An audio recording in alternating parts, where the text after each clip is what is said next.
नमस्कार दोस्तों, welcome back to your own channel वेल सागा। मार्केट में आज क्या न्यूज़ रही, निफ्टी चार्ट पे क्या दिख रहा है और इसके अलावा क्या इंपॉर्टेंट एक्टिविटी कल के दिन हो सकती है, क्या एक्सपेक्टेशन रह सकती है, इस इंपॉर्टेंट वीडियो में हम लोग जानेंगे। आज के दिन एडवांस डिक्लाइन रेशियो को देखेंगे तो आप जो एडवांस कर रहे थे stock, they were 828 as against the falling stocks जो कि थे 900 से ऊपर। मतलब 800 स्टॉक्स भाग रहे हैं और गिर रहे हैं 900 स्टॉक्स, 900 से थोड़ा सा positive stocks. But at the same time आप कह सकते हैं कि आज मामला ऑलमोस्ट इक्विलिब्रियम पर ही था। मतलब एडवांस डिक्लाइन ऑलमोस्ट बराबर, although advances were slightly less but almost बराबर ही कह सकते हैं।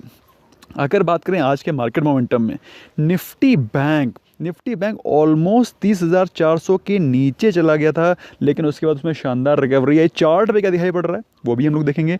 निफ्टी 50 में भी सिमिलर काइंड ऑफ एक्शन हुआ था। फिलहाल निफ्टी 50 क्लोज हुआ almost flat, Sensex almost flat, Nifty bank 54-55 points के करेक्शन पर। लेकिन वो स्पेस जहां पर अभी भी वैल्यू बाइंग हो रही है वो है निफ्टी मिड कैप और स्मॉल कैप का स्पेस।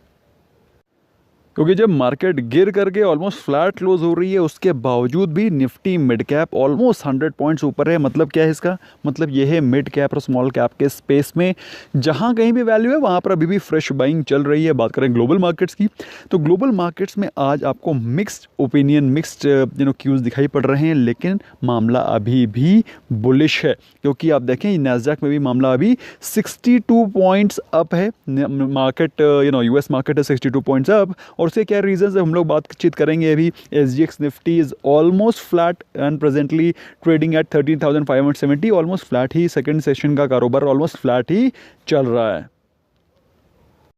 तो दोस्तों आज के स्टॉक्स भागे कौन से? आज के स्टॉक्स भागे थे Bajaj twins, Bajaj finance, Bajaj Finserv. Reason क्या है? रीजंस कई सारे हैं, लेकिन प्राइमरी रीज़न जो कि मुझे फंडामेंटली बहुत ही साउंड लगता है वो है HDFC बैंक का घाटा। और HDFC बैंक के घाटे से जो मुनाफा लेने के लिए कंपनीज खड़ी हुई हैं, उनमें से जो फ्रंट रनिंग कंपनीज हैं वो है बजाज फाइनेंस और बजाज फिनसर्व। क्योंकि ये उसी बिजनेस मॉडल जो कि HDFC बैंक के जिस बिजनेस मॉडल पे डेंट लगा, दैट इज क्रेडिट कार्ड, और उसी बिजनेस मॉडल पे ये कंपनीज फाइनेंसिंग के काम करती हैं। मेरे हिसाब से इनके लिए काफ़ी पॉजिटिव चीज़ है। आयशा मोटर्स, JSW स्टील, ये भी स्टॉक्स है जो कि आज पॉजिटिव रहे।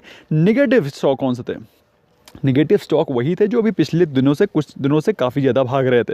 तो बेसिकली प्रॉफिट बुकिंग का शिकार हुए, जिसमें थे नेस्ले, HUL, क्योंकि FMCG पैक पिछले करीब एक हफ्ते से काफ़ी तेज़ी से भाग रहा था और उसके चलते थोड़ा सा प्रॉफिट बुकिंग होना लाजमी है। तो आप देख सकते हैं करीब 2% के आसपास की प्रॉफिट बुकिंग हुई। इसके अलावा BPCL, ICICI बैंक में भी प्रॉफिट बुकिंग दिखाई पड़ी।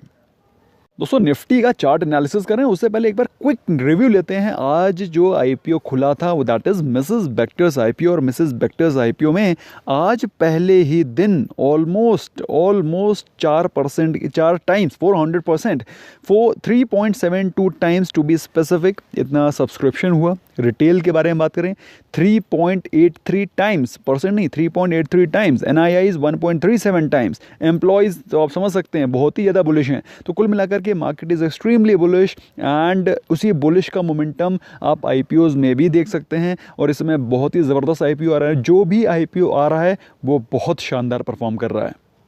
अब मार्केट बुलिश है, मैं ऐसा क्यों बोल रहा हूँ दोस्तों? मार्केट बुलिश इसलिए है क्योंकि मार्केट में भी बियर और बुल्स के बीच में टसल चल रही है। मतलब बियर्स मतलब जो लोग प्रॉफिट बुक करना चाहते हैं, जो मार्केट से माल सेल करके एग्जिट करना चाहते हैं, और बुल्स वो जो अभी भी जिनको लगता है मार्केट में अभी भी वैल्यूएशन सही है और हमें फ्रेश इन्वेस्टमेंट करना चाहिए।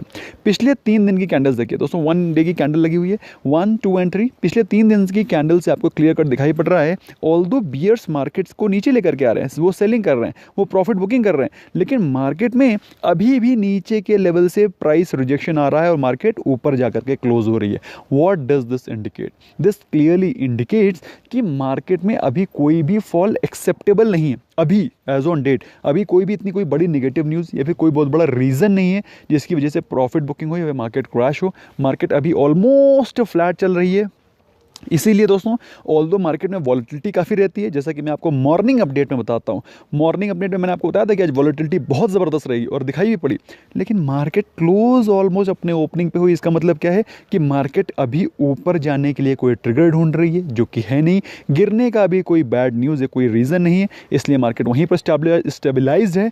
लेकिन मार्केट का मोमेंटम अभी भी बुलिश है, बिकॉज नीचे के लेवल से प्राइस रिजेक्शन कॉन्टिन्यूसली आपको दिखाई पड़ रहा है। सिमिलर काइंड ऑफ कैंडल आपको दिखाई पड़ रही है बैंक निफ्टी में भी, और बैंक निफ्टी पे भी आज मार्केट में नीचे करेक्शन आया और करेक्शन काफ़ी तेज़ी से आया। 30,500 का पुट हम लोगों ने खरीदा हुआ था और उसको खरीदने के बाद वो इन द मनी हुआ। वो it went almost as low as 30,350, 400 के नीचे भी चला गया था। बट ओवरऑल मार्केट में वॉलेटिलिटी थी। जो लोग पेशेंट इन्वेस्टर हैं वही ट्रेड करें, जो पेशेंट इन्वेस्टर नहीं है they should avoid trading in the market. Otherwise market is very very conducive for trading. इस समय मार्केट में बहुत अच्छा ट्रेडिंग का मौका है, चाहे आप स्विंग ट्रेड करना चाहें, चाहे आप इंट्राडे ट्रेड करना चाहें। तो दोस्तों आज पॉजिटिव न्यूज़ ये है कि बर्गर किंग का आईपीओ आज फिर से 20% के अपर सर्किट पे जाके लटक गया। कहने का मतलब क्या है? कहने का मतलब ये है कि बर्गर किंग में अभी भी मोमेंटम बाकी है। कृपया करके बर्गर किंग में अगर आपको अलॉटमेंट मिला है, प्लीज़ रिमेन इन्वेस्टेड। कोई भी जल्दबाजी नहीं है प्रॉफिट को बुक करने की। ये मैंने आपको कल भी बताया था, आज सुबह भी बताया था। बात करें M&M की, तो M&M में न्यूज़ ये आ रही है कि M&M अपने मॉडल्स, अपने प्राइस जो उसके मॉडल्स हैं, जो उसके वेरियस सेगमेंट के मॉडल्स हैं, पैसेंजर व्हीकल हो चाहे कमर्शियल व्हीकल हो, उसके प्राइसेस को इंक्रीज़ करने वाली है। और रीज़न क्या है? बिकॉज क्योंकि आपको मालूम होना चाहिए कि आयरन स्टील मतलब बेसिकली जो भी है उन सबके प्राइसेस धीरे धीरे बढ़ रहे हैं। तो दोस्तों जैसे जैसे प्राइसेस बढ़ेंगे, एंड ऑफ कोर्स अगर प्राइसेस बढ़ेंगे तो उसका इम्पैक्ट मार्केट में दिखाई पड़ेगा, और मार्केट में इम्पैक्ट बढ़ेगा, मार्केट इम्पैक्ट दिखाई पड़ेगा विद दी प्राइस इंक्रीज, और वो M&M ने साफ साफ उसको डिक्लेयर किया है। टाटा केमिकल्स में न्यूज़ ये है कि कंपनी न्यूट्रिशनल बिजनेस में फोकस करेगी, स्पेशलिटी केमिकल पे भी फोकस करेगी। अडानी एंटरप्राइजेज में एक बहुत ही सॉलिड न्यूज़ है कि अडानी एंटरप्राइज 6 एयरपोर्ट जो कि प्राइवेटाइज होने वाले हैं उनके लिए बिड करेगी। ओके, और वो कहाँ पर हैं? रायपुर, ट्रिची, अमृतसर, वाराणसी, इंदौर। तो इंपॉर्टेंट जगह पर ये पोर्ट्स हैं, और यहाँ के एयरपोर्ट्स के लिए वो बिड करना चाहती है। दोस्तों according to me it's a great news for Adani enterprises, क्योंकि वो अपने एक्सपेंशन प्लान को लेकर के बहुत एग्रेसिव हैं अडानी साहब। और अगर आप निवेशित हैं तो मेरे हिसाब से निवेशित रहें, बने रहें। अडानी और अंबानी साहब दोनों लोग बड़े एग्रेसिव हैं और आपको उनके साथ बने रहना चाहिए। 3 न्यूज़ दोस्तों और हैं, क्विकली हम लोग उनको कवर कर लेते हैं। HDFC, जिसमें कि ये न्यूज़ आ रही है कि 5,000 करोड़ रुपए वो रेज करेंगे via NCD, non convertible debentures at 4.2%। Again a positive news, क्योंकि HDFC 5,000 करोड़ रुपए रेज करना चाह रही है। इसका मतलब क्या है? उनके शेयर होल्डर्स के लिए पॉजिटिव न्यूज़ है, बिकॉज अकॉर्डिंग टू मी अगर 5,000 करोड़ वो रेज कर रहे हैं तो इसका मतलब कुछ एक्सपेंशन प्लान उनके दिमाग में चल रहा है। इसके अलावा कुछ QIP भी हैं मार्केट में चल रहे हैं। IDBI बैंक का भी QIP चल रहा है, फ्लोर प्राइस 40.63। PNB का भी QIP चल रहा है जो कि आज ओपन हुआ है, फ्लोर प्राइस 37.35। तो ये सभी के सभी बैंक्स इस समय पैसे को मार्केट से उठा रहे हैं, and of course they will use it for fuelling the growth. अब कितना ग्रोथ फ्यूल होती है that the time will tell, लेकिन अभी फिलहाल वो अपने एक्सपेंशन प्लान को लेकर के काफ़ी एग्रेसिव हैं, जिसके कारण आपको काफ़ी सारे QIP दिखाई पड़ रहे हैं मार्केट में। आज बहुत ज़बरदस्त हलचल थी कि मेजेस्को में 974 रुपीज़ पर शेयर का डिविडेंड डिक्लेयर किया गया। तो दोस्तों उसका रीज़न ये है कि कंपनी ने अपने एक पुराने एग्जिस्टिंग बिजनेस को सेल किया था, और वो पैसा जो अभी कंपनी के पास आया है, तो कंपनी को लग रहा है कि मैं उस पैसे का क्या करूं, तो अपने शेयर होल्डर्स को वो रिवॉर्ड करना चाहते हैं। तो अगर आप शेयर होल्डर हैं, अगर आप के पास ये स्टॉक है तब तो अच्छी बात है, अगर नहीं है तो 25 दिसंबर से पहले स्टॉक को खरीद लें। और 25 को अगर आपको डिविडेंड लेना है, basically if you want to have dividend of Majesco, then on 25th you must have the stock in your demat account. मतलब क्या है कि 23rd से पहले क्योंकि T+2 का सेटलमेंट होता है, 23rd से पहले आपको ये स्टॉक खरीद लेना है। 23rd के बाद खरीदोगे तो फिर कहानी ख़त्म है। कहानी खत्म मतलब क्या? एक्स डिविडेंड हो जाएगा, जितना भी प्राइस उस समय चल रहा होगा मेजेस्को का उसमें -974 हो जाएगा। इसका मतलब ये है, और कहानी खत्म मतलब ये नहीं कि कंपनी की ख़त्म हो गई। दोस्तों कोई बैड न्यूज़ नहीं है मार्केट में, कोई भी इस समय बैड न्यूज़ नहीं है, इसलिए कोई भी बैड न्यूज़ मैं नहीं लेकर के आया हूँ। सिर्फ एक न्यूज़ जो कि मार्केट में थोड़ा मोड़ा र्यूमर थी, मॉर्निंग टाइम में मैं आपको कम्युनिकेट नहीं कर पाया, so I thought I must discuss with you. Microsoft के फाउंडर साहब ने बोला हुआ है कि नेक्स्ट 4 से 6 महीने में कुछ थोड़ा सा मार्केट में प्रेशर बना रहेगा, लेकिन मार्केट अभी इन सभी प्रेशर्स को बिल्कुल भी एक्सेप्ट या फिर सुनने को राज़ी नहीं है।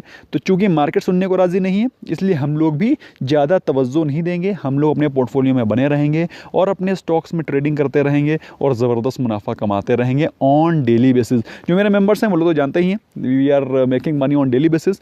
सो if you want to join, you can consider joining as a member and be the part of Wealth Saga family. Thank you so much for giving your precious time. I hope you learned something new. Bye bye for now.